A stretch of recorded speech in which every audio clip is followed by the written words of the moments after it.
Makade muri Zimbabwe kusangana zvekare pano pachivhitivhiti chenyu zimage but tinenge tichikupai nyaya dzinenge dzichipisa zuva nezuva. Right, muchitoona kudai so nyaya yatakakubatira nyaya kutopisa mastreets esocial media akasiyana siyana tinenge tichida kuti tikuzivise zvinenge zvichiitika. Right, muri Zimbabwe nyaya irikuitika yakamira yakadai so. Pane nyaya iri kunetsa. Right, Keza comrade Bombshell Keza comrade anowari muveteran uyo akacriticize akataura kuti Emmerson Mnangagwa anofanira kuenda, Emmerson Mnangagwa must go. Emmerson Mnangagwa watadza kutonga nyika ino. Emmerson Mnangagwa taifunga kuti uri mutungamiriri anokwanisa kutungamirira second republic zvakanaka, asi taona kuti hapana chauri kuita, wakafanira hako kuenda murunyararo zvisina hondo mukati, nekuti ukaramba uchita zvinharo vanhu vachashandisa bumbiro remutemo. Comrade Geso akataura mashoko akasiyana siyana.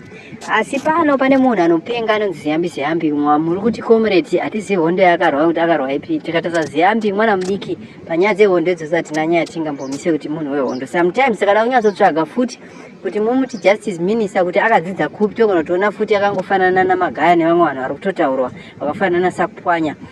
Right, nyaya panapa yakamira yakadai so.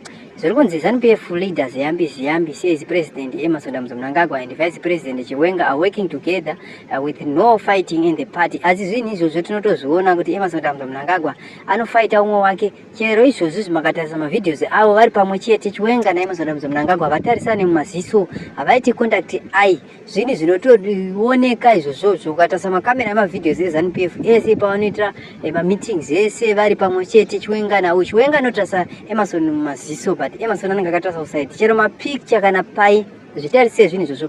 Body language yaEmmerson Mnangagwa inotiradza zvakawanda. Right, inzwa chinoitika ndechekuti isinotaura kuti action speaks louder than words. Kusataura kwaEmmerson Mnangagwa action yake anoita kana tichimuona naChiwenga.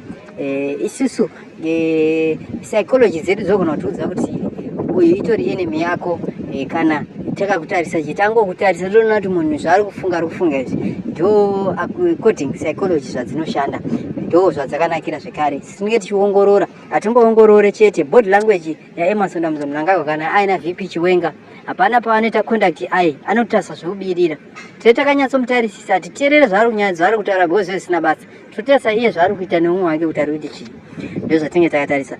So inzwa nyaya panapa.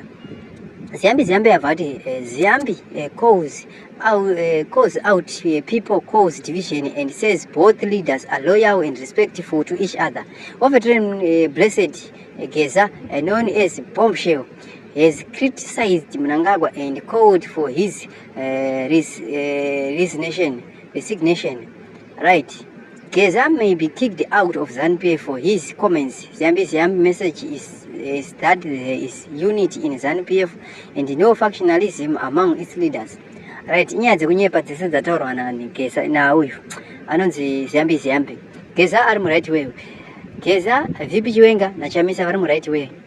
Asi Emmerson nevanhu vake vese vanoti 2030 vai haisi right way yavari.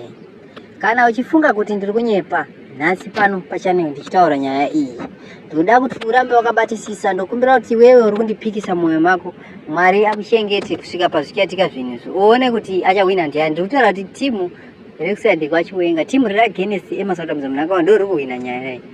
Ndo zvandokuudza izvozvo zvokuti Emmerson anohwina nyaya. Emmerson akahwina kudhara paakapedza vanhu akapedza akarwa gukura honda akaita sei, ndo paakatohwina ipo paya.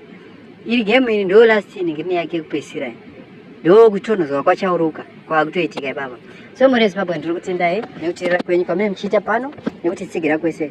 Thank you for watching.